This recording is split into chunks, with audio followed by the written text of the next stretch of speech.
Dr. Taj Hargey, Imam of the Oxford Islamic Congregation, said race and religion were inextricably linked to the recent spate of grooming rings in which Muslim men have targeted underage white girls.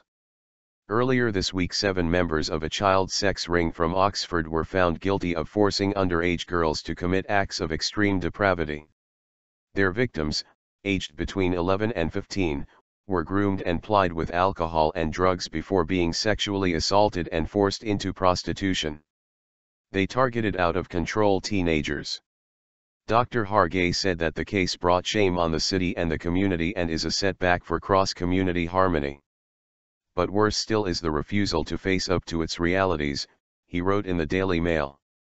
The activities of the Oxford sex ring are bound up with religion and race because all the men, though of different nationalities, were Muslim, and they deliberately targeted vulnerable white girls, whom they appeared to regard as easy meat, to use one of their revealing, racist phrases, Dr. Hargey said.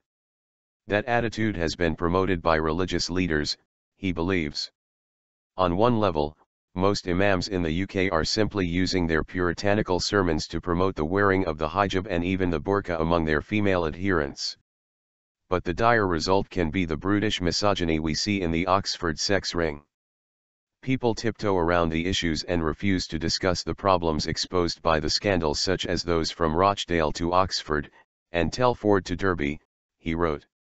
In all cases the perpetrators were Muslim men and the victims were underage white girls. To pretend it is not a problem is the Islamic community is ideological denial, Dr. Hargey said. But then part of the reason this scandal happened at all is precisely because of such politically correct thinking. All the agencies of the state, including the police, the social services and the care system, seemed eager to ignore the sickening exploitation that was happening before their eyes. Terrified of accusations of racism, desperate not to undermine the official creed of cultural diversity, they took no action against obvious abuse. The men were allowed, he said, to come and go from care homes by the authorities, and if the situation had been reversed with gangs of white men preying on Muslim teenagers, the state's agencies would have acted with greater alacrity. True Islam preaches respect for women, but in mosques across the country a different doctrine is preached, one that denigrates all women, but treats whites with particular contempt, the imam said.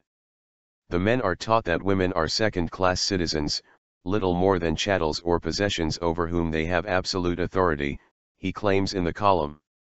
The view of some Islamic preachers towards white women can be appalling. They encourage their followers to believe that these women are habitually promiscuous, decadent, and sleazy sins which are made all the worse by the fact that they are kafirs or non-believers. Their dress code, from mini skirts to sleeveless tops, is deemed to reflect their impure and immoral outlook. According to this mentality, these white women deserve to be punished for their behavior by being exploited and degraded. Such cases can only be prevented in the future if Britain abandons the blinkers of political correctness, he concludes.